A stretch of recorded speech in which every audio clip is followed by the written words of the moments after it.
Buenas noches. Cuando me preguntaron cuál iba a ser el subtítulo del programa, pensé en nuestros invitados, en ese algo que conozco de sus vidas y aún en lo diferentes que son unos de otros. Sin embargo, hay algo que los alinea, no los aliena, en un mismo camino, el esoterismo. Pero, ¿por qué, cuándo y cómo empezaron con todo esto? ¿Por qué se metieron? Así, el programa de hoy, visto desde una perspectiva más distendida, se llama ¿Qué hace un chico como tú en un sitio como este? Pero también podríamos llamarlo más seriamente de otro modo.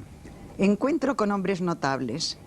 Como el libro de Gurdjieff, que es muy interesante porque cuenta la aventura de conocer gente. Ustedes, esperemos que esta noche les vayan a conocer más profundamente. Bueno, van a contarnos hoy esta historia de cómo, cuándo y dónde se metieron en estos temas Fernando Jiménez del Oso, psiquiatra, André Malví, que hoy es mandado, Luis Racionero, escritor y arquitecto, Mario Sachs, cabalista y escritor, Isidro Palacios, escritor, y Fernando Sánchez Dragó, escritor y viajero perenne. ¿Quién empieza? ¿Tú, Fernando? Si no hay más remedio.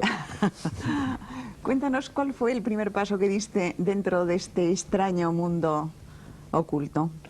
Pues supongo que el mismo que di para empezar a caminar, porque no recuerdo haber vivido algo que me pusiera en la pista de estos temas o haber sufrido una experiencia que me descubriera un mundo nuevo. Yo creo que el mundo ha sido para mí siempre más complejo de lo que parecía en realidad, y de una manera suave y natural pues fui leyendo cosas, enterándome, pensando mucho. Entonces pensaba y leía, y gradualmente, sin darme cuenta, me fui metiendo en estos temas. En ellos sigo. Yo creo que no estoy suficientemente dentro de ellos, pero tampoco me interesa demasiado. Me interesa el mundo, me interesa la vida, me interesan sobre todo las personas, y bueno, pues yo no sé dónde llegaré, si es que tengo que llegar a algún sitio, pero estoy caminando en dirección a no sé dónde. Quizá empezaste por lo extraordinario, buscando lo extraordinario.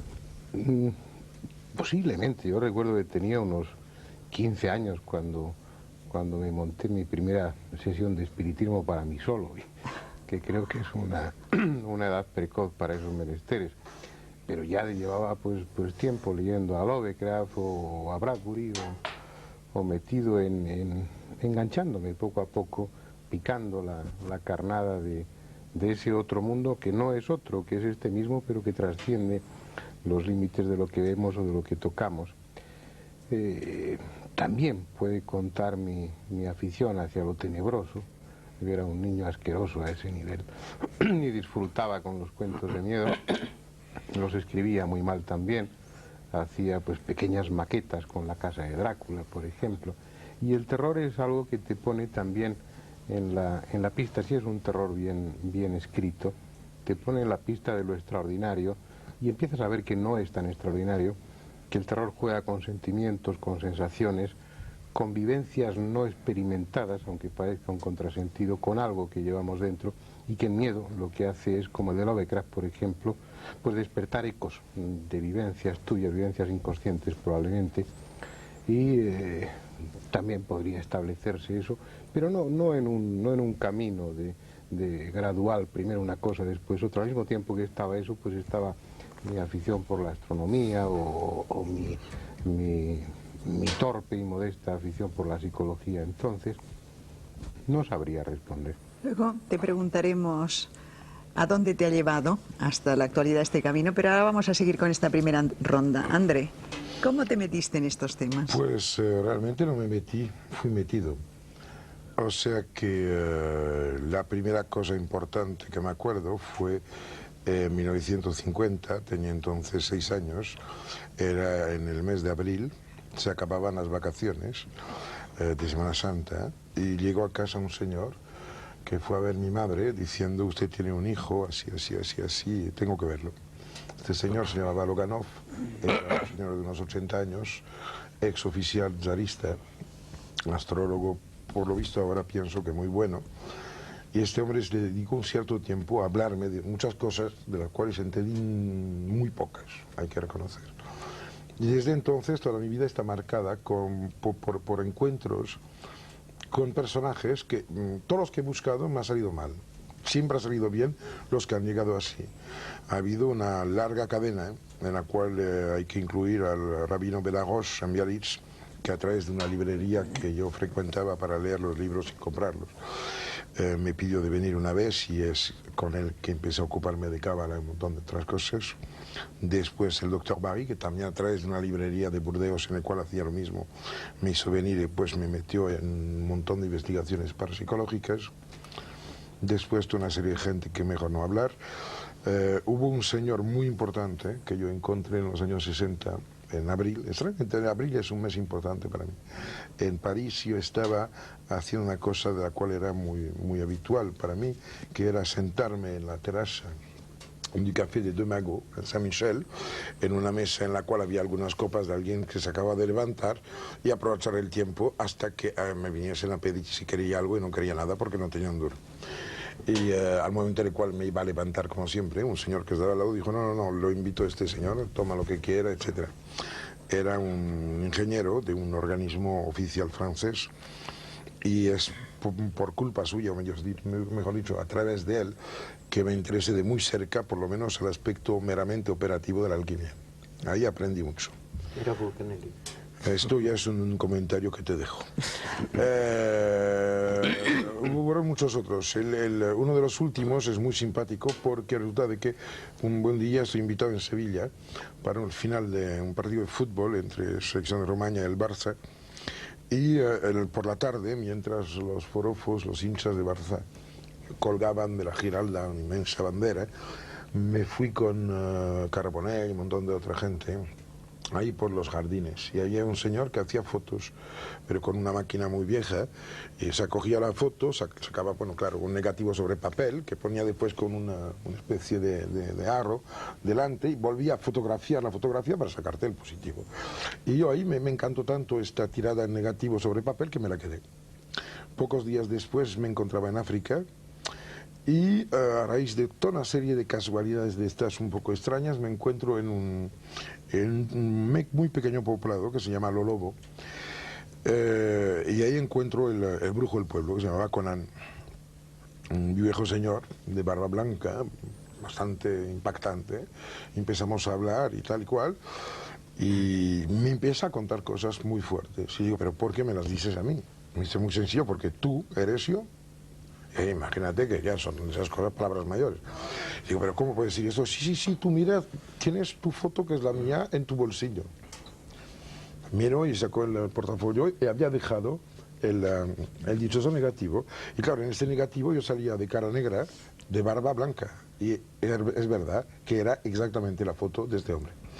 Y a raíz de esto, pues claro, he entrado en un montón de círculos bastante más importantes de lo que se cree en África tropical. Y bueno, o sea que mi vida en realidad está marcada por gente que me llega, me entrega algo, me obliga a ampliar o cambiar lo que estoy haciendo, y mi afición por el esoterismo es solo el sedimento de todos los esfuerzos que yo hago para compaginar esos caminos, esas aberturas, ¿no?, que han llegado. Y yo creo además de que el esoterismo no existe, solo existe gente que no es consciente. Esto es muy diferente. Tú, cuéntanos. Mira, yo creo que esto es como una intuición que se acaba convirtiendo en un anhelo. Porque yo recuerdo que con unos 4 años estaba yo un domingo por la mañana, jugando con mis compañeros de colegio en Sedurgel, y de repente noté que yo, no sé, que con aquellos juegos no tenía bastante. ¿Por qué? No lo sé, pero que había algo más, ¿no? Y esta sensación de que hay algo más, siempre en lo que estoy, que hay otra dimensión que trasciende, pues lo he llevado siempre, ¿no? Debe ser eso que Juan Ramón Jiménez llamaba el inmortal anhelo. Entonces, bueno, pues detrás de esto fui muy católico, mi iniciación católica, la congregación mariana, luego hice unas carreras de ciencia, tuve una formación científica, y curiosamente en el 67 un amigo mío que estrenaba un 850 y lo quería rodar, me dijo que íbamos a Cambridge, y en Cambridge fuimos a parar a casa de un hindú, Teshusik, profesor de matemáticas. Entonces yo, que ya estaba un poco interesado, o intuía que tenía que interesarme por la cosa oriental, le pregunté libros, ¿no? Le pedí que me dijera libros para esto. Y me dijo los Upanishads y el Bhagavad Gita traducidos por Juan Mascaró. Claro, al oír el nombre de Mascaró pensé, bueno, este señor debe ser español, o sea, catalán o algo así. Y averigüé que era en efecto un exilado mallorquín que vivía en Cambridge. Y Teixusin me dijo dónde vivía, tal, le llamé, me dijo que fuera a verle, y durante una tarde Joan Mascaró, que había traducido del sánscrito al inglés los Upanishads de Bhagavad Gita que están en la Penguin, pues claro, me hizo ver que los grandes místicos y los grandes poetas de todos los tiempos han dicho lo mismo, ¿no? Entonces me citaba a Dante en italiano, Baudelaire en francés, a Maragall en catalán, los Upanishads, bueno, aquello fue maravilloso. Entonces me interesé por la filosofía oriental. Al cabo de un año tenía una beca para estudiar en Estados Unidos el doctorado en City Planning, y fui a parar a Berkeley en el 68. Y claro, ahí ya fue el desmadre total. Pues nada, entonces, al mes de estar allí apareció Krishnamurti dando conferencias, que me impactó muchísimo, me influyó mucho. Estaba Alan Watts, a quien conocí. Bueno, había un templo, un monasterio zen en Tasajara, detrás de Monterrey, y claro, ahí ya tuve un impulso muy fuerte. Entonces, bueno, entré en una serie de grupos, de cosas, no de sectas, pero sí de grupos que fui siguiendo, etcétera, hasta que al cabo de una serie de años conocí a este señor, que tengo a mi derecha. Entonces, este me giró bastante la cabeza con todo el esoterismo occidental. Porque claro, yo había tenido que entrar en el esoterismo oriental, puesto que el de aquí está como más difícil, más oculto que el oriental, cuando en realidad el que nos corresponde, ¿no?, por nuestro subconsciente colectivo, es el occidental. Pero claro, el esoterismo occidental está como más oculto que el oriental, extrañamente, ¿no? Entonces es a través de la tradición alquímica y la tradición cabalística pues que tenemos acceso a ello. Bueno, y a partir de ahí pues leer muchísimo y sobre todo un trabajo interior. Pero un trabajo interior que no consiste en irse a un rincón y meditar, sino en todos los momentos del día. Esa es la manera de reaccionar ante cada momento donde está la obra, ¿no? Muy bien. No, me gustaría ayudarte un poco a recordar que también te has dedicado a rescatar los grandes místicos de la tradición española, como Lulio y demás, que tiene mucha importancia en el desarrollo. Si no era solamente aquello, ¿no? Eso también es importante en tu vida, ¿no? Sí. Trabajo sobre Leonardo, Lulio, esos trabajos, claro, sobre los grandes maestros de Occidente, ¿no? Claro. Bueno, yo pensaba Mario, que... ¿quieres contarnos tu entrada dentro de me este encantó mundo? que Luis hablara de su infancia, porque yo nací en un pueblo de la provincia de Buenos Aires, a casi 900 kilómetros al sur, que por supuesto tiene una luz muy especial, como todas las luces del sur, pero una luz muy cristalina y muy nítida, y era un pueblo pequeñísimo, y recuerdo que tenía 3 o 4 años y la chacha de casa me tenía a las 5, entre las 5 y las 6 de la tarde mirando al sol. Y yo tuve la sensación de estar naciendo en ese momento, como si mi nacimiento físico, que no puedo recordar, se mezclara a ese momento de percepción solar. Y con el tiempo, por supuesto, a los 16, 17 años, cuando empezaron mis lecturas y mi gran amor de toda la vida, que todavía hoy lo es, por cierto, es la poesía, en el mismo sentido en que la veía Luis, como conocimiento de lo profundo a través de lo expresable en una lengua, fui llegando a esa idea de Rimbaud de que el hombre es hijo del sol, y esta tradición heliocéntrica que también aparece en la alquimia y que por cierto aparece en la transfiguración de Jesús, tal como narran los evangelios, y en todos los mitos y religiones orientales del Mediterráneo, de Egipto hacia Grecia. Entonces me di cuenta que eso que yo había vivido naturalmente también era un objetivo sobrenatural o cultural que psicológicamente se puede decir tiene que ver con la recuperación de la infancia, pero que yo quiero creer que es algo más profundo y tiene que ver con el sentimiento cósmico, es decir, sentir que uno pertenece más allá de su tribu, de su historia, de su tiempo, a algo mucho más grande que lo supera y que lo engarza. Yo creo que eso he buscado desde entonces, desde los 4 años, consciente o inconscientemente, y el regalo que la vida me ha dado es tener amigos conocidos que caminan en la misma dirección. ¿Cómo empezaste como cabalista? ¿Con quién empezaste a estudiar? ¿Te influyó? Yo creo que a mí me ha pasado algo parecido, y supongo que Fernando lo contará también, porque él se iluminó en el Oriente, ¿no? Para mí lo occidental estaba totalmente cerrado, porque yo veía que la vida exotérica occidental me dejaba absolutamente insatisfecho, ¿no? Tanto sea el mundo de la industria, como el mundo de las grandes ciudades, como los ideales de las generaciones kennedianas en Sudamérica, me refiero al desarrollo y todo eso me dejaba completamente frío, y yo estudié en un colegio tecnológico y el destino que mi familia había preparado para mí era la de ser ingeniero y no resistí, sinceramente. Y viví en el mismo año en que Luis estaba en Berkeley, yo estaba en Nueva York. Fue un año terrible, fue el infierno dostoyevskiano para mí, porque no tenía medios, trabajaba de obrero, iba a una iglesia protestante a estudiar inglés.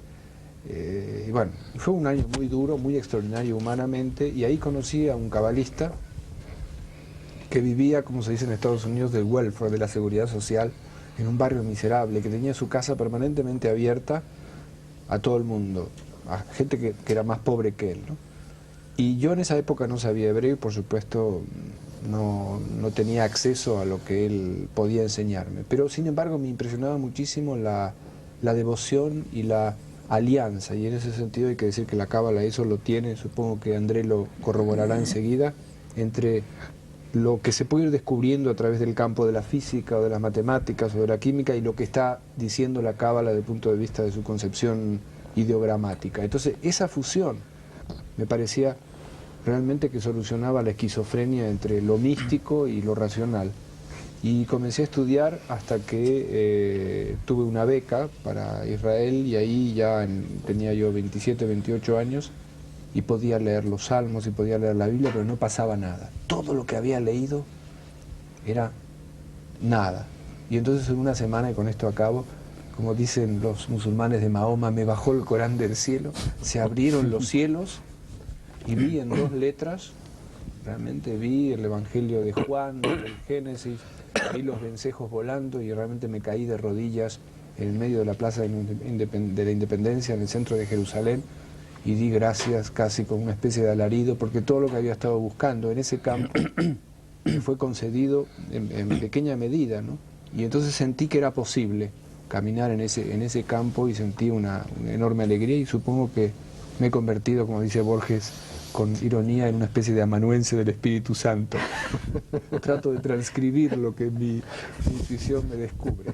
Isidro, cuéntanos tú. Bien, pese a que, en fin, te he dicho antes al principio de cuando hemos estado ahí reunidos que me parecía una encerrona, porque en el fondo es un poco abrirse a lo que consideramos un poco una vía interior, ¿no?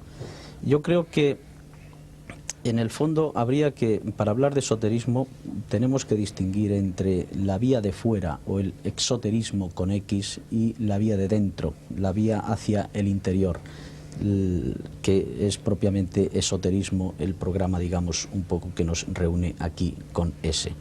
Yo podría hablar de muchas cosas, de muchos autores, en realidad no podría sintetizar qué es lo que me ha conducido a este camino. En el fondo yo creo que es un poco desde el punto de vista exterior la sensación de vacío que yo encuentro en este mundo, y como parte de él, en el fondo, la reacción frente a eso, es decir, el buscar algo más allá y por lo tanto el reencontrarme conmigo mismo y buscar esa vía interior que creo que todos debemos reencontrar.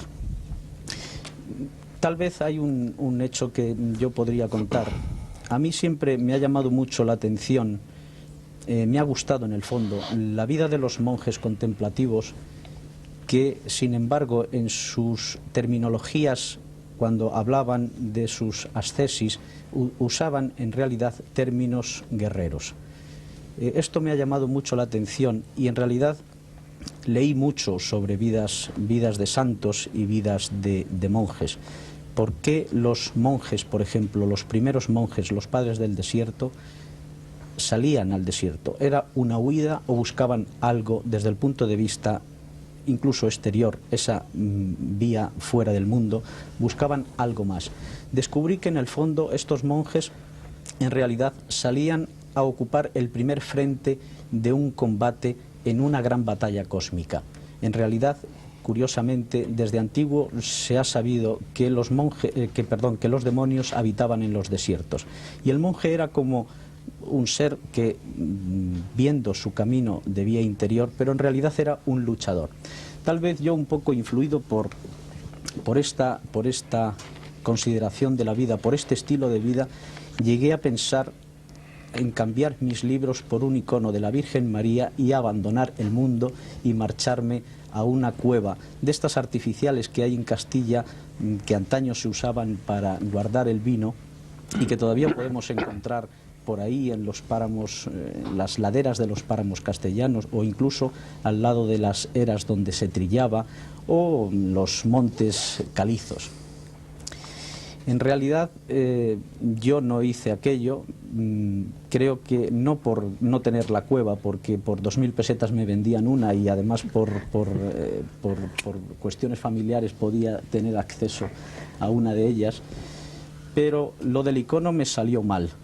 Tenía un amigo que iba mucho por Rusia y a él le ofrecí esa posibilidad, y cuando estaba a punto de darme aquel icono y yo romper con el mundo, su mujer le echó de casa y yo me quedé sin el icono. Entonces, o sea, la mano de la providencia. Sí, entonces yo pensé que en el fondo, ¿qué había pasado aquí? Yo pensaba que aquel camino era bueno y que en realidad no podía desagradar a la providencia, ¿no? Entonces, después de mucho reflexionar a lo largo de muchos años y de haber pateado muchas veces la Sierra de Madrid, porque yo no he sido como Fernando, que se ha ido a recorrer el mundo y creo que con gran provecho, yo me cogía mi mochila, un trozo de pan y un poco de queso y me iba, andaba y iba a meditar, ¿no? Al final, después de mucho tiempo, creo que yo estoy donde debo de estar, es decir, he llegado a la conclusión de que los demonios ya no están en el desierto, sino están en las ciudades. Los demonios se han civilizado, ya no son bárbaros. Y creo que en el fondo un poco a nosotros la providencia nos ha colocado en el sitio que ahora tenemos que estar, un poco como monjes guerreros en la misión que tenemos que cumplir. Evidentemente en este camino pues, me he encontrado, gracias a Dios, con lecturas bastante provechosas que me han hecho no desviarme del camino. El autor que yo creo que más fundamentalmente me ha impactado, me impresionó muchísimo, fue René Guénon, y luego a través de René Guénon, digamos, su descubrimiento del simbolismo y de los estudios tradicionales, las dos vías que salían de René Guénon, la vía activa representada por Julius Evola, el chatrilla por excelencia de Occidente, y la vía contemplativa de Fridtjof Schuon, que actualmente vive y que considero que es uno de los máximos maestros y exponentes del pensamiento tradicional, y con el cual yo pues he tenido la suerte de mantener una correspondencia pues bastante fluida. Y en fin, no quiero decir más. Bueno, luego seguimos. Fernando Sánchez Dragó, cuéntanos. Bueno, yo querría hacer dos salvedades antes de empezar. Una, sumándome un poco a lo que ha dicho Isidro Palacios, que a mí también me da un poco de pudor hablar de estas cosas, y desde luego hay ciertos hechos en mi vida, ciertas iluminaciones que están selladas por el secreto hermético, por el secreto iniciático, y no puedo hablar de eso. Hablaré únicamente de ciertas experiencias de las que sí puedo hablar. Y por otro lado quería decir que, bueno, que también los comienzos de este camino, igual que ha quedado de manifiesto en las exposiciones de la mayor parte de los contertulios que me han precedido en el uso de la palabra, hunde sus raíces en mi infancia. En Galicia hay un tabú entre los campesinos gallegos. Me imagino que ya no existirá este tabú porque en este país desde hace aproximadamente 30 o 40 años se han violado todos los tabúes y ya no queda ninguno. Pero vamos, había un tabú muy fuerte que era lo que los gallegos llamaban mover los límites. Cuando un campesino movía los límites, es decir, desplazaba, aunque fuera ligerísimamente, los mojones que demarcaban su parcela de tierra, eso era un cataclismo, eso era el apocalipsis, eso era una alteración de todo el orden establecido que se castigaba severamente. Pues bien, yo era un niño que tenía el impulso secreto, y no tan secreto, de mover los límites. Me gustaba desplazar un poquito la línea que convierte las cosas en silueta, y entonces eso verdaderamente inmediatamente causaba lo mismo, el mismo estropicio que causa en el campo gallego mover los límites. En definitiva es el impulso de Don Quijote. ¿Qué hace Don Quijote cuando se lanza a los campos de la Mancha? Intenta mover mínimamente los límites de la realidad, intenta convertir o intenta ver a través de un molino un gigante, o a través de un rebaño un ejército de moros o de lo que sea. Bueno, yo ese impulso lo sentí siempre y tuve la suerte de estudiar que es una de las cosas que agradezco a los dioses, de estudiar en un mundo en el que la escuela y la universidad eran todavía centros de cultura y no centros de difusión de la barbarie, como en estos momentos lo es la escuela y la universidad, especialmente en España, pero también en otras partes. Y en el colegio al que yo fui, en toda la enseñanza española, había en mi infancia dos asignaturas fantásticas. Una se refería al microcosmos y otra se refería al macrocosmos. Una era la vía exotérica con X, que ha mencionado Isidro, y otra era la vía esotérica con S.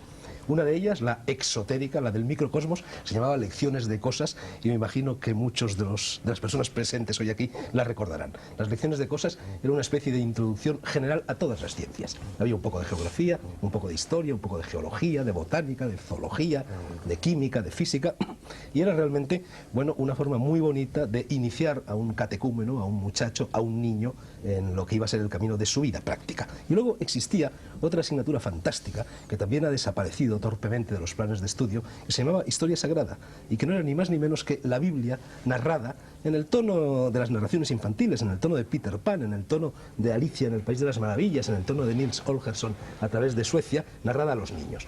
Realmente, si uno repasa ahora los libros de Historia Sagrada, y yo cuando me encierro en Soria conservo aquellos libros y lo hago muy a menudo, en la Historia Sagrada estaban todos los temas que muchos años después me fui yo encontrando por el camino del esoterismo, por el camino del hermetismo, desde la creación, desde la génesis del mundo hasta el apocalipsis, el diluvio universal, los ángeles, los demonios, es decir, los extraterrestres, podríamos decir ahora, habitantes de otros planetas, desprendimientos astrales, el ángel caído, la necesidad de religar el mundo de abajo con el mundo de arriba. Y prácticamente yo mi aprendizaje esotérico lo hice en aquellas dos asignaturas.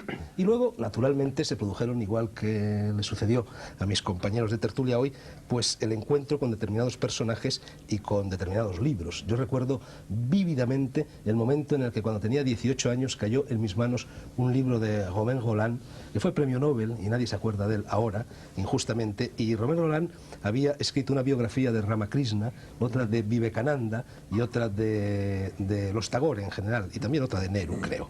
Y bueno, cayó en mis manos la biografía de Ramakrishna y fue una verdadera iluminación. No caí de rodillas como Mario Satt en Jerusalén, pero en fin, casi.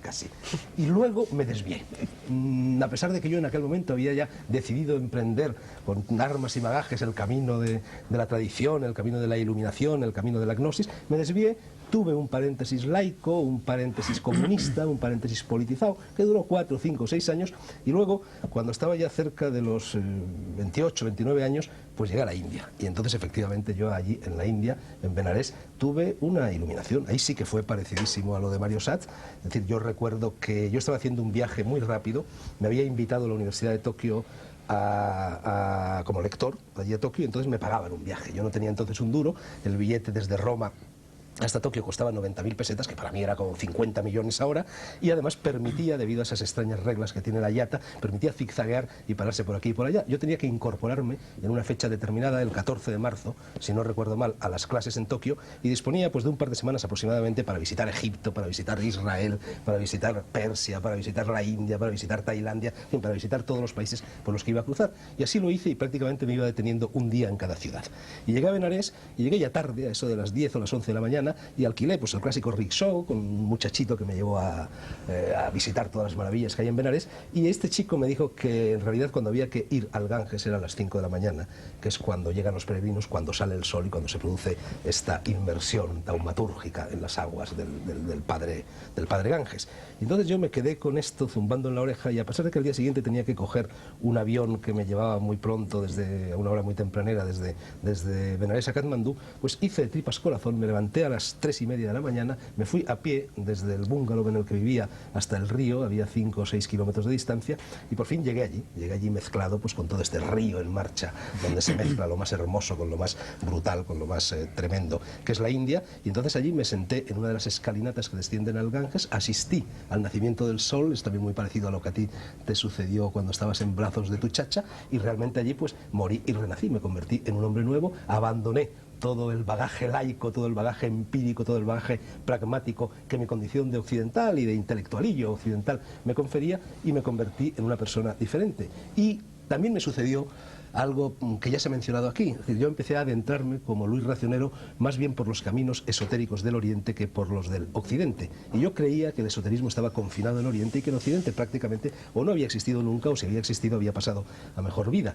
Y varios años después de esta experiencia, y por supuesto hubo otras muchas, ya regresé a España y me puse a indagar a ver si aquí, en la cultura de la península ibérica, había algunos de los temas, algunos de los asuntos, algunos de los busilis con los que me había ido tropezando en Oriente, y descubrí que no solo había tanto como allí, sino quizá más, y que además estaba formulado en un lenguaje infinitamente más asequible a mi persona y a mi inconsciente colectivo, y al inconsciente colectivo, imagino, de todos los que estamos aquí. Y así nació la historia mágica de España, que en realidad no era una historia mágica, sino una historia sagrada. No me atreví a llamarlo España Sagrada porque ya había una monumental obra del padre Flores que se llamaba así. Perdón, quiero comentar un par de cosas muy interesantes a propósito de lo que dijo Isidro, y creo que nos va a dar pie a seguir con el tema.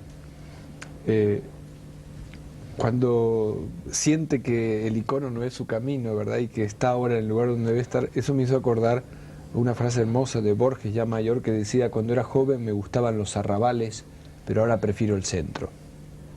Yo creo que era muy interesante, porque él en su propia poesía había un deseo de salir, de buscar mitología, de buscar lo extraño y de recorrer los arrabales de Buenos Aires, que ya entonces era una ciudad increíble, y después poco a poco fue hacia el centro. ¿Quién sabe si en el fondo no es lo que nos pasa a todos, ¿no? Claro. Nos vamos extendiendo y llega un momento en que te concentras, ¿verdad?, y aparece eso que es la tradición occidental. Por ejemplo, el profesor Blecua de Barcelona me dijo una cosa que a mí me dejó helado, que yo no sabía. San Juan de la Cruz no fue conocido en su época.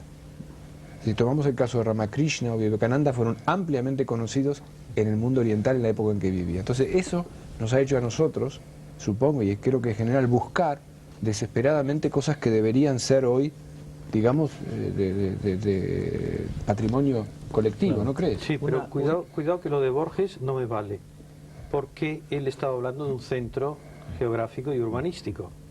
Y el centro que hay que ir a... Sí, claro, él iba a los arrabales y luego volvía al centro. El urbanista, claro. Luis. Era una metáfora, Luis. Sí, claro, es una metáfora, pero el centro... me vale mucho más lo que dijo Juan Ramón Jiménez: no corras, que a donde has de ir es a ti mismo. Claro. Y eso es lo que decir, en el fondo yo creo que era una humorada, lo que decía Mario, recogiendo un poco el espíritu, en realidad la lección que todos yo creo que aprendemos en este camino es que la decisión individual, el pensamiento propio, la autonomía en general de mentalidad, la imaginación que se hace uno de la vida, en realidad en este camino significa muy poco. Es más, significa incluso el lado contrario del camino. La lección que en ese sentido yo he aprendido es que en realidad en esta vía lo que hay que hacer es pensar lo menos posible sobre lo que te gustaría ser a ti en ese camino. Es decir, porque eso hace impura la acción. El momento en que tú deseas algo en ese camino, ya en el mismo deseo, aunque sea bueno, y esto se refiere en todos los místicos y los grandes padres del desierto, y el Zen, todas las grandes religiones, los grandes maestros, en el momento que deseas, Meister Eckhart, por ejemplo, decía, incluso con la oración: no oréis a Dios pidiendo cosas para vosotros, aunque sean buenas, porque eso hace impura la acción. Y en ese sentido yo creo que la lección, yo he visto, por ejemplo, que mi propósito era bueno y sin embargo se me ha impedido. Está clarísimo que yo creo que sí hay un propósito, que un hombre de conocimiento Dios se puede propone, marcar, solo uno. Sí. Y precisamente ha salido a relucir en bastantes de las cosas que acabáis de decir tú y Mario Schatz y Luis Racionero. Ha salido a relucir muchas veces la palabra centro. Yo creo que realmente lo que persigue la persona que se adentra por el camino del conocimiento es la búsqueda del centro. Es decir, es la búsqueda de su sitio. Es la búsqueda de un lugar desde el cual estás en conexión con el todo, estás en conexión con el universo entero y dominas tu entorno y a ti mismo. Es el mito de Teseo, el del Minotauro. Teseo tiene que acudir a matar al Minotauro precisamente en el centro. Es el mito de la tauromaquia. El sueño del torero es encontrar el toro ideal al que se le puede hacer la faena en el centro de la plaza. No sucede nunca, pero esa es su aspiración. Y en un libro que a mí me marcó, y creo que a muchos de vosotros también, que es el primer libro de Carlos Castaneda sobre su saga con el brujo Jack y Don Juan, las enseñanzas de Don Juan, vosotros recordaréis que cuando Carlos Castaneda, este antropólogo gafotas de la Universidad de California, llega a Arizona, Nuevo México, a toda esa zona, con la pretensión de escribir un libro libro que sea un análisis estructuralista de las lecciones impartidas por un chamán mexicano, el chamán, dicho sea con perdón, lo putea durante mucho tiempo y no le quiere enseñar y lo toma a risa y lo toma a chacota y lo desprecia y se burla de él, y ya llega un momento que es cuando empieza propiamente la iniciación de Carlos Castaneda a manos del brujo yaqui Don Juan, y ese momento es un atardecer, una noche en la cual están en el porche de un pequeño chalet en el que vive Don Juan, y Don Juan le dice a Carlos Castaneda, le dice al Gafotas, que viene de California, le dice, bueno, busca en esa terraza, en ese porche, tu sitio y ya hablaremos. Y se va a dormir. Y entonces el pobre Carlos Castaneda se queda allí solo en esta terraza sin saber qué hacer, empieza a caminar a cuatro patas, se revuelca, se levanta, se pone de pie, se vuelve a acostar, por supuesto no encuentra su sitio, y así pasan horas y horas y horas en las cuales se va sintiendo cada vez peor, cada vez peor, cada vez peor, hasta que de repente, al cabo de muchas horas, encuentra una postura y un lugar en esa terraza, en ese porche, en el que se encuentra maravillosamente bien. Entonces se coloca un poco en una posición más o menos fetal, se queda dormidito, y a la mañana siguiente Don Juan, cuando se despierta, lo encuentra y le dice, sí, has encontrado tu sitio, has encontrado el centro, no dice el centro, esto lo estoy diciendo yo, y ahí empieza la iniciación. Yo creo que ese deseo sí es legítimo. Sí, pero no te olvides, Dejadme, Fernando... porque me estáis estropeando mi segunda ronda. Quiero saber dónde os ha llevado. Solo Perdona, una apostilla a lo que dice Sí. Fernando, y estoy totalmente de acuerdo con lo que él ha dicho, pero no olvidemos, con relación a lo que estaba yo diciendo también, que Teseo, según la mitología y tal y como nos lo pinta y nos lo prefigura la mitología, Teseo mata al minotauro desnudo. Y eso, desde el punto de vista simbólico y tradicional, es muy importante. Es el hombre sin atributos puro. Bueno, es que el nacimiento, la muerte y el renacimiento se produce desnudo. No, estoy de acuerdo contigo, pero quería hacer esa apostilla de búsqueda del centro, pero en pureza, es decir... Cosa que sin un torero no podría hacer, No. digamos. Claro. A ver, Sí, yo un quería momentito. decir, A ver, antes y hay déjame un seguir. punto. Sí. Todas las personas que sufren, que se aquejan de dolores físicos que tienen que ver con la estructura, o sea, el esqueleto, conocen posturas de gracia. O sea, de repente una postura que a veces es una especie de nudo orgánico terrible en el cual desaparece el dolor.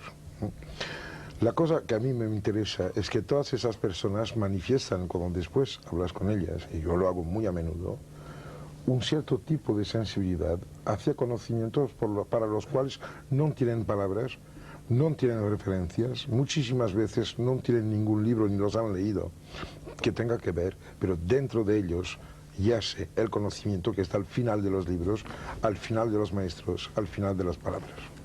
Perdona, Fernando. Yo quería preguntarte este conocimiento, porque yo te he oído hablar de ovnis durante una época, hablar de espiritismo durante otra, hablar de tus viajes, muy interesantes por cierto, luego. Pero finalmente te he escuchado hacer discursos metafísicos. ¿Ah, sí? Sí. ¿Cuándo? En casa, una noche, hace un mes y medio o dos. ¿Qué habíamos tomado?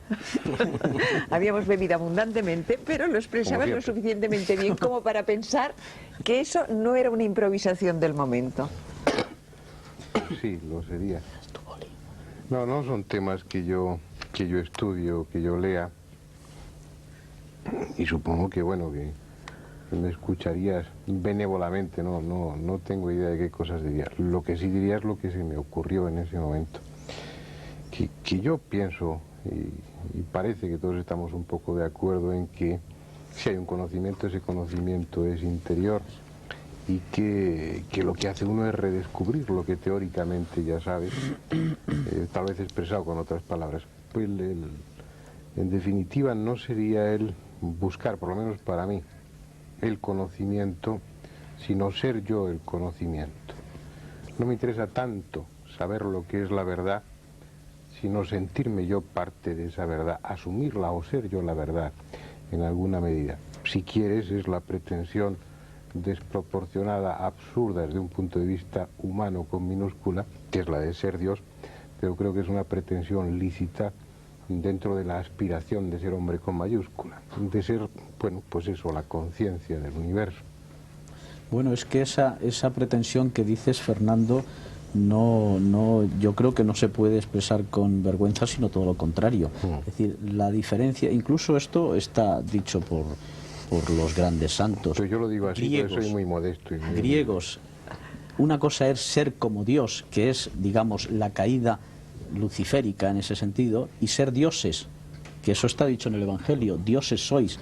Eso es legítimo y ese es el camino de la iniciación. El problema es afirmar la dualidad del ser que se revela autónomo, diferente de Dios, y decir yo soy como Dios.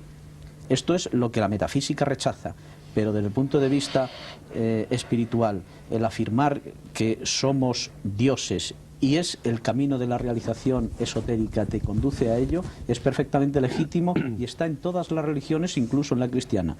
Ahora los sacerdotes no hablan de esto, pero los padres de la Iglesia, todos sin exclusión. Yo creo que lo que ha dicho Fernando Jiménez del Oso es muy ¿no? importante. Y además se ha dicho repetidas veces tanto en la historia del mundo por Montera como en la historia del Sol de Medianoche. Todo este tipo de experiencias esotéricas fundamentalmente son eso, una experiencia. Y no una verdad que se busca, sino una verdad que se incorpora, una especie de comunión, una especie de Eucaristía. Y si no es una experiencia personal, no es nada. Y cuando esta experiencia llega, y esto es lo más importante, el yo no está. Claro. O sea, lo más importante es que desaparezca el yo. Eso es lo fundamental. Fundamental. Hombre, Fundamental. Tú porque lo tienes muy gordo. No, Pero lo siento mucho. Es que pero- hay 4 cosas que no me van ahí, de Bueno, momento. A ver, no va. cuéntalas. Yo creo, es Didi. decir, para mí lo fundamental es, después de haber leído muchísimos libros, después de haber hablado muchísimo, asistido a conferencias, que hay que hacerlo porque no se puede estar de vuelta sin haber ido, es ir más allá de las palabras, es estar aquí ahora, es darse cuenta que el yo o el ego es un conjunto de recuerdos que ya no están, porque están en el pasado, no están aquí, un conjunto de intenciones y de deseos que tampoco están, y que lo único que está es aquí y ahora, y que si está realmente aquí y ahora, entonces no hay el ego, ni hay el yo. Pero esto es muy fácil decir y muy difícil de hacer. Y Sí, ese es el trabajo. Conclusión jesuítica del Liket Nunc, pero bueno. No, jesuítica no, es mira, búdica y zen Mira, y taoísta. muy bien, vale. Mira, No. yo sin referirme a nadie, no quiero padres del desierto que no sabían que eran padres ni del desierto, ni fundadores de religión, ni nada de esto.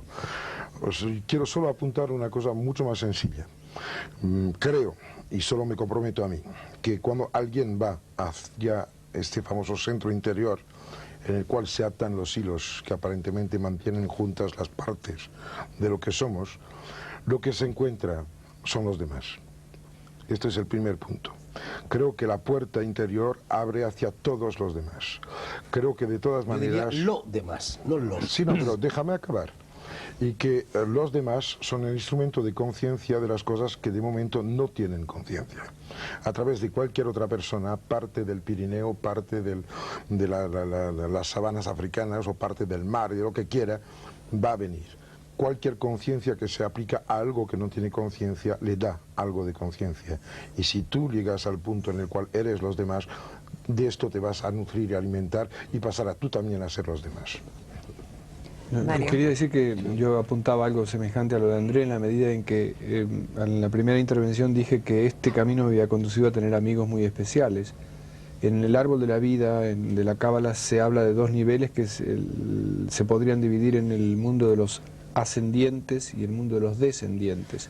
Como su palabra indica, las relaciones familiares, las relaciones de terruño, las relaciones históricas siempre suponen un descenso, es decir, una familia que se multiplica y se abre.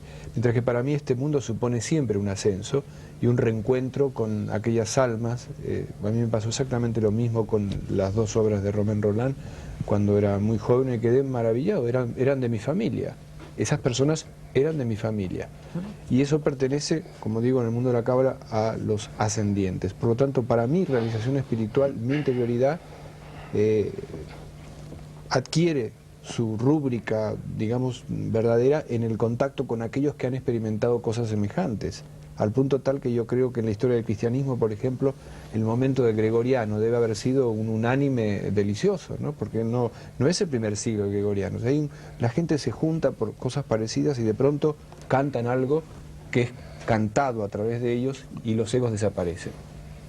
Pero hay un periodo previo, que es el periodo de la manifestación a través de los apóstoles o de 4 o 5 personas, y eso ocurrió con el budismo y ocurrió con todas las grandes religiones. Por eso religare también se puede entender en un sentido sociológico, Claro. que es extraordinario. Claro. Me gustaría añadir una cosa a lo que acabas de decir. Es que vuelvo otra vez a experiencias mucho más a ras de tierra. A lo largo de mi vida he prestado siempre una gran atención a una cosa aparentemente idiota, que es que en cada uno de nosotros siguen viviendo todos sus antepasados. Muchas de las cosas que yo digo no son mías de ahora. Habla mi padre, mi abuelo, mi tatarabuelo, etc. Habla mi madre, mi abuela y otros mucho más lejanos. Pero cuando te adentras en la lejanía de las generaciones, somos todos hermanos o primos. Y hay por ahí un camino muy especial, que es que lo único fundamental es la parte que no pertenece a ninguno de esos antepasados, que es el granito que tú añades o el que descubres que era el punto común a todos los demás.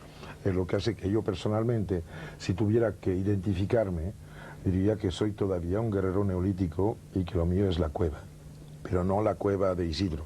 No, la cueva de Tocqueville. Ese yo del que hablas es insoslayable, ¿verdad?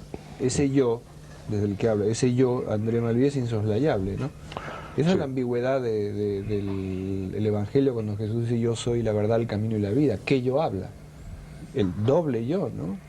Hubo concilios sobre eso. Es que solo tiene sentido si cuando habla por todos los demás, y por lo tanto está en este sitio del cual estoy hablando. Utiliza la primera persona. Y Borges, habla del uno, que es todo, habla del yo colectivo. Había una citación que no has utilizado, que es la de esta novela preciosa en la cual descubre un escalón de una escalera que baja a una bodega, el Aleph.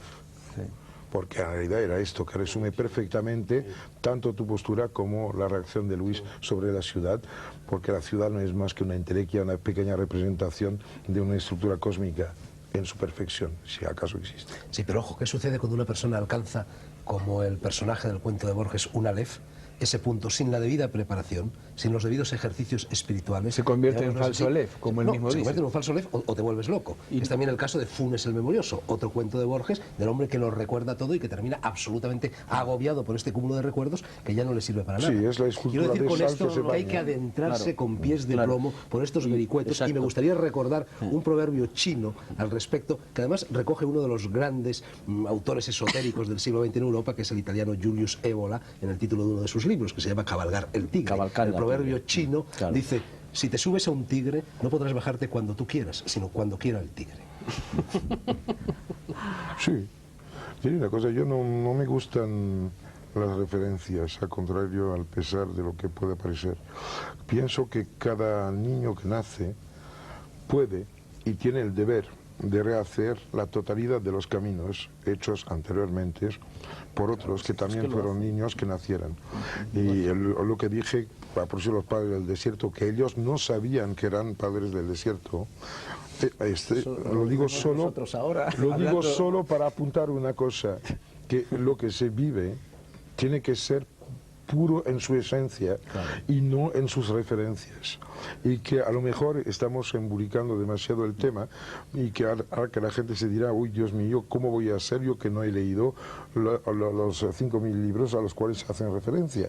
Pienso que en el mero hecho de abrir los ojos por la mañana y de mirar algo que no puedas nunca comprar, como puede ser en mi casa, pues por la mañana veo el Canigú. Pues mira, pueden llegar pues tantos japoneses miliardarios como quieran, nadie podrá comprar la vista del Canigú.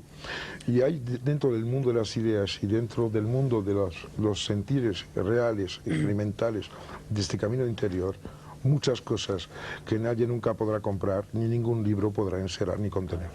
Ojalá tengas razón, André. Yo acabo de leer despavorido hace muy pocos días, me imagino que alguno de vosotros también lo habrá leído, en la prensa, la noticia de que la UNESCO y Federico Mayor Zaragoza se disponen a abrir un centro de estudios místicos en Ávila con toda clase de ordenadores, de terminales, de computadores, etcétera, etcétera, para ver si por fin así consiguen escribir es ellos. Que los que cojean siempre se compran bastones, ¿sabes? Pero bueno, eso puede ser interesante también. No para los místicos. A propósito de lo que dice André, y suponiendo que la mayor parte de los espectadores que ven el programa no son ni escritores, ni son arquitectos, ni son profesionales, digamos, del intelecto, yo siempre planteo, cuando hablo de estas cosas y trato de pensar en arquetipos humanos, cuento la anécdota de la iluminación del Buda. Cuando Buda acaba el séptimo día, creo, o la séptima noche, y sale de ese trance en el cual ha estado asediado por Mara y demás, pasa una pastora, cuenta una de las tradiciones, cantando una canción que dice Pasa una pastora en el arito. ¿Perdona? Es una broma, es una broma. canción infantil que hay en España, de que pasaba una pastora. Perdona, Mario. No sería la misma. Entonces. Vete tú a saber. Y entonces dice, la cuerda demasiado floja no suena y la cuerda demasiado tensa se rompe. Entonces él pues rompe efectivamente el ayuno y acepta leche de la pastora. Entonces yo me he preguntado siempre, ¿dónde está la sabiduría? ¿En el Buda que se da cuenta o en la pastora que no se da cuenta? Yo creo que están ambos. Son lo mismo. Son lo mismo. Mira, Sí. Mario, Pero la manifestación son lo es mismo. distinta, ¿no? Claro. Mario, hace unos pocos años, mi Es querido muy bella amigo, esa. ahora muerto, que era Joan Pons, el pintor, estaba en La Roca, ahí en el Pirineo, donde tenía casa y taller, pintando afuera, en el porche de su casa, con el caballete puesto, un cuadro que era y es todavía un ojo enorme, gigante, con toda esta minuciosidad de Pons. Pero esto le duró mucho tiempo pintarlo. Y cada día pasaba una payesa al lado, una vez con cabras, una vez con madera, una vez con cosas y tal. Y poco a poco se iba dibujando el ojo.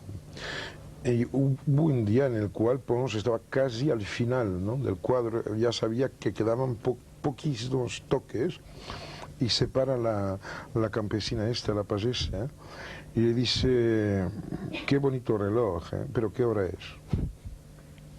Fantástico. Bien, yo quiero... Oye, perdón, déjame sí. decirle una cosa. Fernando, está muy bien lo de Mayor Zaragoza porque tiene que haber de todo. No, bueno, sí. Entonces todo vale. Sí, pero Sibila, ojo, parece ser, según lo que dice la prensa, a lo mejor la prensa se equivoca, que se equivoca casi siempre, que de lo que se trata no es tanto de organizar una especie de biblioteca universal, de centro de estudios donde se pueda disponer de toda clase de datos, dar conferencias, intercambiar opiniones, etcétera. No, se trata de, a través de los medios que la moderna tecnología brinda al consumidor, alcanzar el éxtasis. ¿Sabes una cosa? Eso creo que... Fernando, Oye, creo que eso no se le ocurre ni a las Mayor únicas Zaragoza. veces, las En los únicas organismos veces, internacionales se les puede ocurrir cualquier cosa. las únicas veces en las cuales en mi vida he comprado muletas fue cuando tenía las patas rotas. Y construir unas muletas de tal tamaño quiere decir que muchas patas rotas tiene este señor. No, pero si no es este señor. Eso es lo que No es yo este estoy señor. Además, oye, Sí, que no va hemos a correr, venido para que ¿no? nos contéis vuestras historias, no las de Oye, la UNESCO. yo quiero plantear a ver. un tema, ahora sobre todo en estos últimos tiempos, el hecho de que estemos aquí hablando de este tema, pues justifica realmente nuestra presencia, porque bueno, hay una cierta demanda de temas esotéricos y de temas ocultistas y de todo O esto. sea que encima cumplís una función. Bien. Entonces, hemos dicho una cosa que creo, en fin, en principio, pese al yo absoluto del que habla André Malví, que es interesante, pero en fin, nos llevaría a otro sendero. En realidad, hemos insistido un poco en el aspecto de la negación de nosotros mismos, es decir, del camino de la humildad en el sendero de la vía esotérica. Pero, ¿qué es lo que pasa, por ejemplo, en una sociedad como la actual, que no ha cambiado de mentalidad, que sigue siendo profundamente buscadora de objetivos, que solo busca el poder en todos los terrenos, y que se interesa por el esoterismo, por el ocultismo y por todas las mancias como medio de acrecentar ese poder social y no de anularse a sí mismo, sino de acrecentar su rol social, su poder social, su situación de salud mental y física. Es decir, ¿qué ocurre con esto? Fernando ha dicho una cosa... Lo primero Perdón. que ocurre es que tú estás generalizando, porque no todos los que se dirigen al esoterismo Pero- lo hacen para acrecentar su poder. No, pero- hay no, precisamente estoy los clar- que se dirigen ahí porque el poder no les interesa, Sí. no les No, gusta, esto ven al que no margen. es eso No, y dejan de un lado el poder y buscan por otro Pero camino. esto No, existe. Isidro se refiere Esto a existe. videntes, Sí, astrólogos hay y- un factor muy curioso. Por ejemplo, vamos a poner el caso. Es decir, los libros que más se venden de estos temas son aquellos que están orientados a acrecentar las facultades paranormales de las personas, de la gente. Viva usted más feliz sin cambiar de vida, el éxito por cualquier Sobre medio, todo sin cambiar de vida. el mágico poder de la mente, etcétera, etcétera. Fernando, por ejemplo, ha dicho antes una cosa interesante, pero creo que incompleta. Solo una. Perdona, no, la última, para no perdernos. Quien se acerca a la vía del esoterismo sin preparación, cuidado porque se puede revolver contra él. Pero yo añadiría otra. Quien se acerca no solo no preparado, sino con sentimientos impuros, que no son de la vía del esoterismo, se revuelve contra él. Pero eso es justamente acercarse no preparado. Todo hombre que se acerca de buena fe, aunque no tenga ninguna cultura, aunque no haya leído ni a Jung, ni a Nietzsche, ni a Carlos Castaneda, ese hombre está en el camino. Claro. Ahora, los que se acercan para, como tú has dicho, para acrecentar su propio poder, esos se meten en una trampa y en el pecado llevarán la penitencia, porque quien adquiere poderes y los utiliza para el propio medro, los pierde. Pero es que, Fernando, esto en nuestra sociedad actual es lo que más abunda dentro del mundo del esoterismo. Ya lo sé, es decir, al margen de la salvedad los que tú has políticos hecho, que acuden a los videntes. Estoy de acuerdo, pero y esto no solo los políticos, es que en el espectro social. Isidro, hay un maravilloso cuento Después quiero contar un cuento. que es perfecto para lo que acabáis de decir. Resulta de que en India había un sadhu que tenía esta capacidad de hacerse invisible, de parar el tiempo, ¿no?, y de poder desplazarse a distancias muy grandes en el acto. Con lo cual había en la misma zona un ladrón que, bueno, era buen ladrón, era gran ladrón, era un animal, pero quería ser más animal, quería extender su sitio social, quería tener más, controlar más, tener más poder, más todo. Con lo cual un día va al sadhu, al sabio, y le dice, mira, yo necesito para acabar de tener bajo mi mando a toda la gente de por aquí, porque lo quiero todo, necesito saber hacer lo que tú haces. ¿Me lo enseñas? Y el sabio dijo, sí, no hay problema. Con lo cual, pues empiezas por ahí, por allá y tal y cual.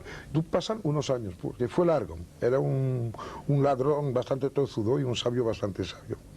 La cosa interesante es que al cabo de unos años, efectivamente, el ladrón puede hacerse invisible, puede parar el tiempo, es capaz de desplazarse a distancias ingentes en el acto. El problema es que a este momento ya se le había ido la gana de robar y se transforma en sadhu. Sí, pero esto es para la gente no preparada y los que van mal, etc. Había pedido la palabra Mario Sachs. Sí, una cosa que nosotros no hemos comentado, y es que el comienzo de la búsqueda es la insatisfacción ambiente, ¿no? Es decir, no encontrar en una sociedad como la sociedad del siglo XX, después de los enormes fracasos políticos y sociales, sin dirección, sin respeto por la vida interior, sin respeto por la naturaleza, pues eso obliga a uno a buscar más, en el caso de Buda o en el caso de otros grandes personajes, más de lo que podía buscar la pastora. No quiere decir que sean distintos. Una vez que se encuentra, yo creo que lo que se percibe es una especie de continuidad, que llamaba el mundo de los ascendientes, una continuidad, una homogeneidad en este mundo interior que el mundo externo parece disipar, parece distraer. Y el cuento que quería contar es un cuento sufí muy hermoso sobre un... Siempre calcula además cuando está a punto de terminar. Justo 10 minutos antes cuenta el cuento. A ver, venga, Mario, cuéntalo. No, es un cuento Cuéntalo. Un caravanero iba de la Mesopotamia a Egipto, y entonces cerca de la zona de los padres del desierto, cerca de la Tebaida, se encuentra con un hombre que está así, sentado. Entonces pasa el año siguiente y lo ve sentado así, con cabellos más largos, las uñas largas, rodeado de polvo. Pasa el año siguiente y hay hojarasca, hormiga, escarabajo. Y pasa 4 o 5 años, al quinto año... Como tú con los cuentos. A ver. Se acerca, dice, pero perdona, dice, yo soy un humilde caravanero, no sé nada. ¿De qué se trata? ¿Qué es lo que usted está haciendo? Dice, Dios es uno. Es perfecto. Permite que te devuelva el cuento del cocotero. ¿Lo conoces?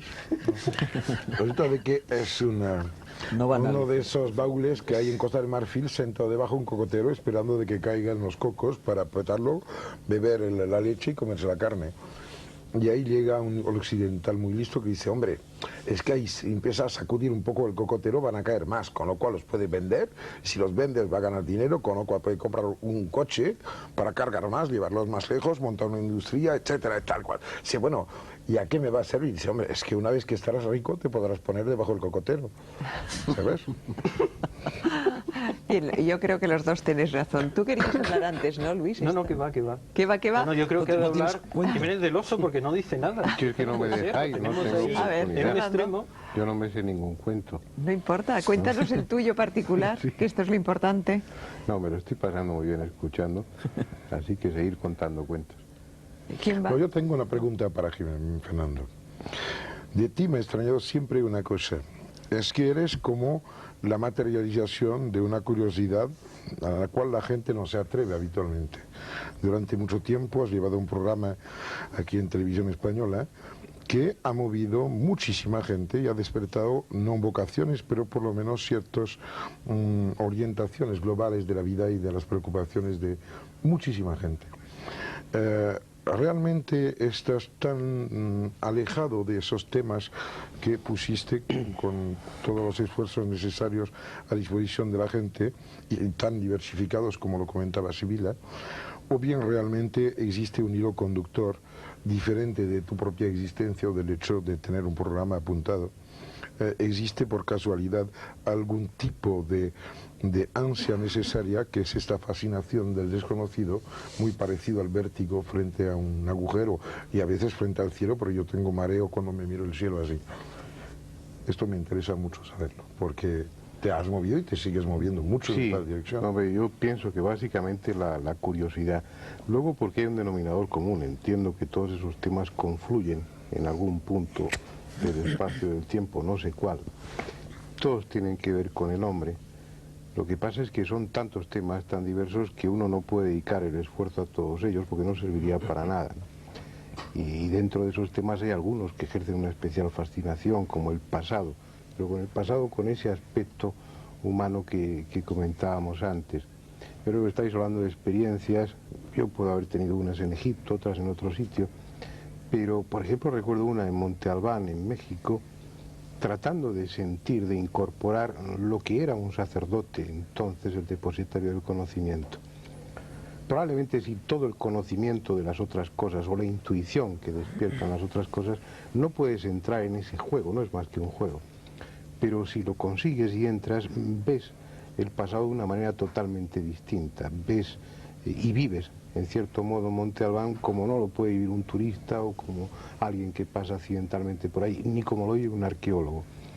Creo que todos esos temas lo que te hacen es tomar una actitud en la vida, un camino que no tiene un final determinado, ni es necesario que lo tenga, es una forma de vivir, una forma de sentir, en la que a veces, como una propina, pues se te da una gota de conocimiento, que bueno, que te hace descubrir todo lo que te falta por saber, y entonces te reafirma más en tu intención de caminante y de aprender. Sí, pero no puede ir un poco más lejos. Por ejemplo, te diré que en mi casa pasó muchas veces de que vengan niños y que me pregunten, porque ha abierto demasiado la boca, como siempre, sobre iglesias románicas, etcétera, etcétera. Las experiencias más fuertes tuvieron lugar en Suiza, en Romain-Mortier, en el cual yo daba un bloque de piedra a los chavales, le daba un cincel y un martillo y les hacía hacer una virgen románica. Pues extrañamente, cuando empiezas a sacar de la piedra lo que sobra para descubrir que dentro duerme o dormía una virgen románica, el 90% de las preguntas que tenían y de las dificultades para entender desaparecen. Y por eso yo creo que la experiencia, aunque mal hecha, aunque con motivos no del todo claros, es muy importante, sea experiencia concreta, sea experiencia menos concreta, como puede ser el sueño, la imaginación, la gana o la ilusión. A ver, dejadme que os haga una pregunta. Aquí, salvo André Malví y Mario Sanz, que han hablado de maestros, ninguno de los demás ha mencionado tener un maestro, y parece ser que cualquier camino iniciático necesita de un gurú, necesita un individuo recibir la veracot, ¿cómo se dice? Éramos más débiles o la baraca. por esto. O Yo sea, no creo que de alguna manera mencionado implícitamente. bueno, se ha de alguna mencionado. manera Sí. se ha mencionado, pero no, digamos, una persona Mira, concreta. Y por me mi parece experiencia, que yo es te- casi imprescindible, ¿no?, dentro de Sí. este camino, encontrar... Sí. Ahora, lo imprescindible, porque claro, este es un camino que no es como la universidad. Es decir, yo quiero ser pues ingeniero, entonces me matriculo allí, son 2 ingresos, 5 años, no, nada. Lo único que tú puedes tener es buena intención y tenacidad. Y seguir, y este anhelo. Y entonces, teóricamente, es el maestro que te viene a buscar a ti. Porque lógicamente el que está por encima tuyo es el que te ve. No vas a ser tú que veas al maestro, es el maestro que te puede ver a ti.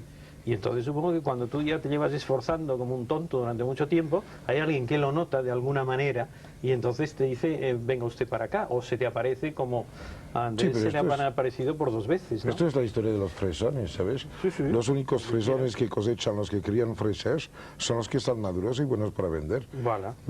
No hay- Pero primero hay que madurar. Civil sí se han mencionado, creo yo. Lo que pasa es que se han Pero mencionado no maestros maestro conocidos, como de como escuela. Cristo, No, o bueno, como Don Juan, no, pero o como eso René no, Guénon, no me estoy nuestros, refiriendo a de eso. Canadá. Me estoy Claro, pero refiriendo. son nuestros. Perdona, Fernando, me estoy refiriendo a lo que se hace en las escuelas tradicionales. En cualquier escuela tradicional te encuentras una transmisión de alguna manera que Sí, pero- verificable. Pero dos o- cosas. Una, si nos ponemos aquí a contar cada uno de nosotros el maestro que hemos encontrado, que a lo mejor era un señor que se llamaba Pepito y que lo conocimos en una taberna del barrio de Malasaña, bueno, pues no podríamos porque necesitaríamos horas y horas y horas para exponer esto, y además el maestro, que generalmente quiere pasar inadvertido, permanecer oculto, se enfadaría muchísimo con nosotros y nos retiraría sus enseñanzas. Pero por otra parte, el interrogante que habría que lanzar aquí es el interrogante que lanza Guénon. Es decir, Guénon sostiene que toda la gran tradición en el siglo XX, toda la tradición esotérica, al menos la occidental, es falsa porque debido a una serie de hechos, la tecnología, la política, la evolución de la sociedad, etcétera, etcétera, se rompe. Hay un corte brusco de los maestros. La cadena hermética, que había durado hasta un determinado momento, hasta hace pocos siglos, o probablemente hasta finales del siglo.